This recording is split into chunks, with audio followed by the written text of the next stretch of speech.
Okay, so this is a kind of one example, okay, how we can manipulate this wavelength such that we can see quantum behavior, okay? So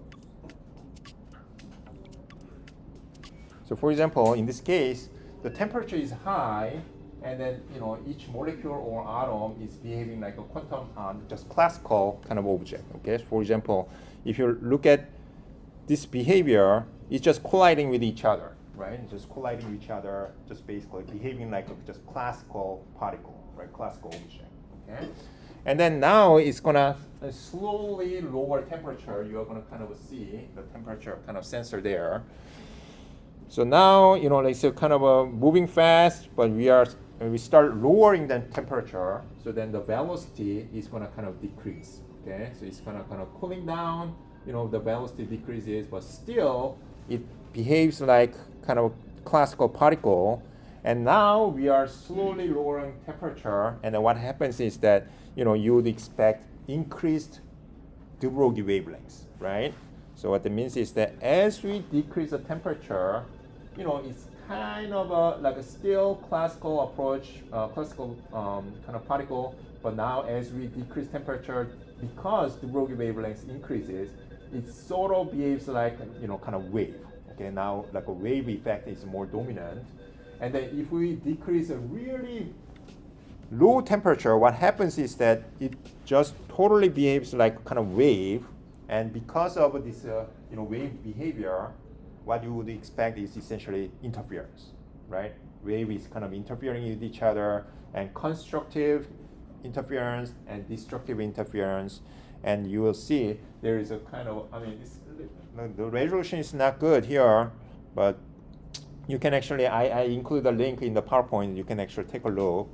So if you kind of look at it, there is actually kind of the wave behavior here, okay? So in the sense, again, like as we saw in double slit experiment, there is a kind of a higher amplitude, lower amplitude, higher amplitude, and lower amplitude. Okay, so basically, like a lowering temperature is an effective way to increase de Broglie wavelengths, and then that can actually give you like quantum behavior.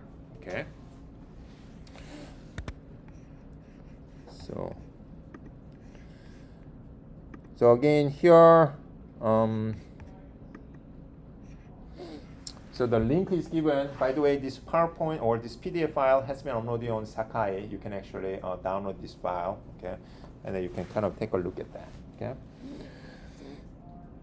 Okay, so that, and then related to that, I want to kind of briefly talk about this atom model history, okay. So for this one, Thomson discovered the electron, right? The way he discovered electron is essentially using this experimental setup. Okay, so basically he applied kind of the strong voltage across this cathode and anode, and then he actually kind of prepared a magnet here. Okay, so basically like positive charge and negative charge, and then like something was coming out through this kind of tube, and then since he put a magnet there, and then he found that something was essentially deflected toward the positive kind of a magnet side. Okay, so then like nobody knew what that was, and then but Thomson basically named this matter as electron, and then he found that this electron must have negative charge, right? Because it was kind of deflect toward the positive kind of magnet. Okay. So and then what he kind of proposed as an atom model was that because atom is actually neutral, like there it has to have electrons, but also there should be some matter that is balancing that negative electron to make neutral, right? So what he proposed was that probably like a positive charge was kind of surrounded there. It's like a kind of pudding model. Okay, so obviously back then, this one was the kind of best idea. Okay, so negative charge and positive charge are like evenly distributed and making neutral. Okay, and then with this kind of discovery, there was kind of follow-up study, and Ernest Rutherford did another experiment to verify whether this atomic model is actually accurate or not. And in this experiment, what he actually did was, he prepared these alpha particle beams, okay? And then he was shooting these alpha particle beams through the atoms, okay? So here, his hypothesis was that if Thomson model, okay, pudding model was true, like basically evenly distributed electrons and, kind of positive charges, so then, if this is true, then, these alpha particles will actually just kind of penetrate through, okay, because alpha particles are relatively heavy and it has higher energy, right? And then actually he carried out the experiment, and what he found was also kind of a very surprising. Why? Because he was shooting these alpha particles through the, atoms, and what he found was that, some are kind of deflected, but what was surprising was that some alpha particles were even backscattered. Okay, so he kind of went there, and then something kind of hitting, and then coming backward. Okay, so what that means is that he thought that okay, if this is true, this would never happen. Okay, and then the fact that the backscattering happened, he actually kind of proposed that there should be something very solid in the atom. Okay, so and then with that kind of a hypothesis, he proposed that there should be kind of nucleus. Okay, the neutron and then a proton should be kind of centered. Okay, which is kind of consisting of like a large mass, right? And then electrons can just kind of circle around, just to make a balance.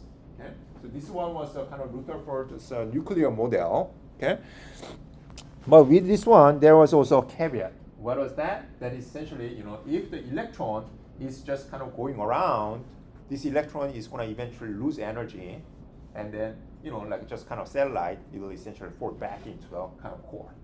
Okay, so this was a kind of caveat. Okay, with this kind of model. But again, at this time, this one was the kind of best model that explains, all the experiments that have been performed.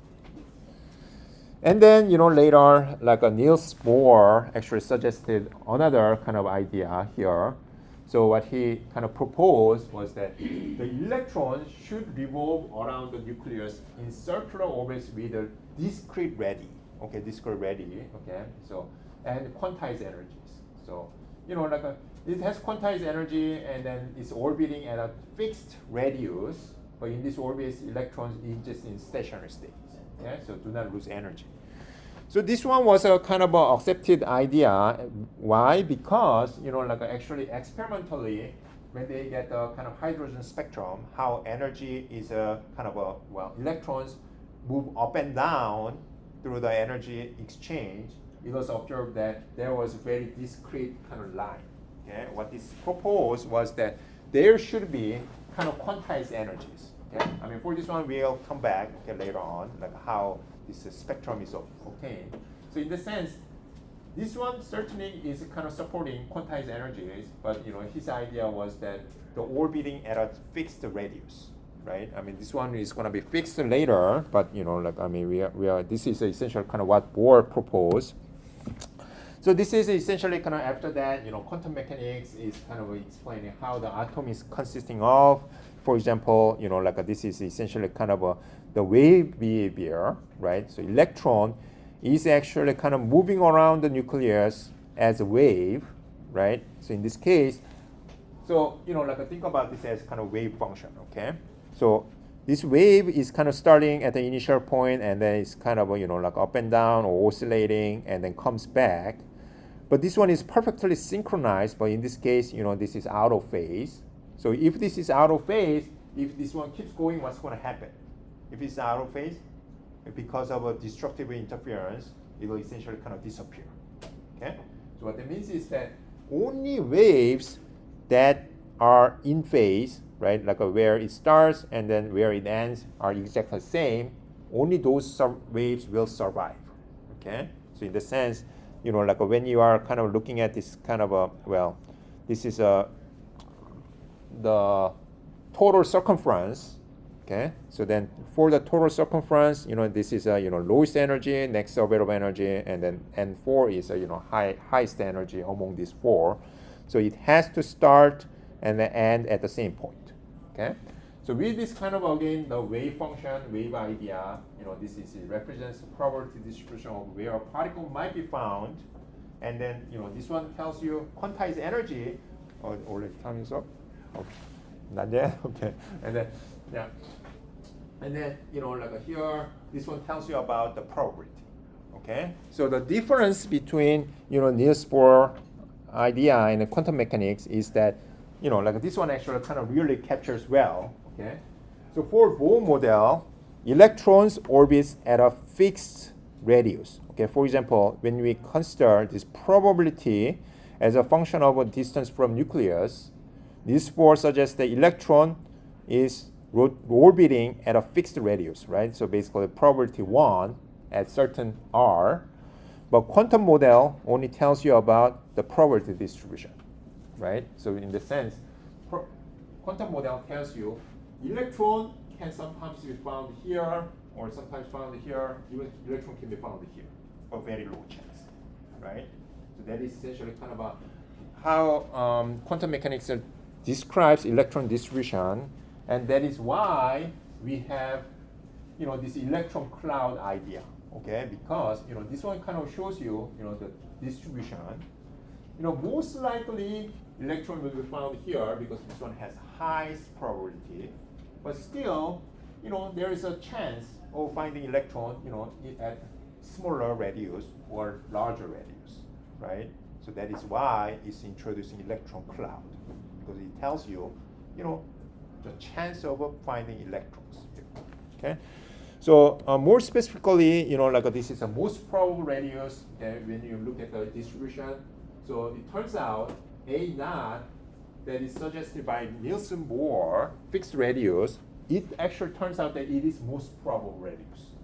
Okay, so in the sense, Nielsen Bohr was not completely incorrect. Okay, I mean at least gave most probable radius. Okay. And then, because this one is not very symmetrical, if you obtain the expectation value, and the expectation value happens to be a little bit larger than A naught. Okay, so here is a 1.5 A naught, right? Okay, so with that, yeah, we are going to end today's class, and we'll continue tomorrow, okay? Thanks, guys.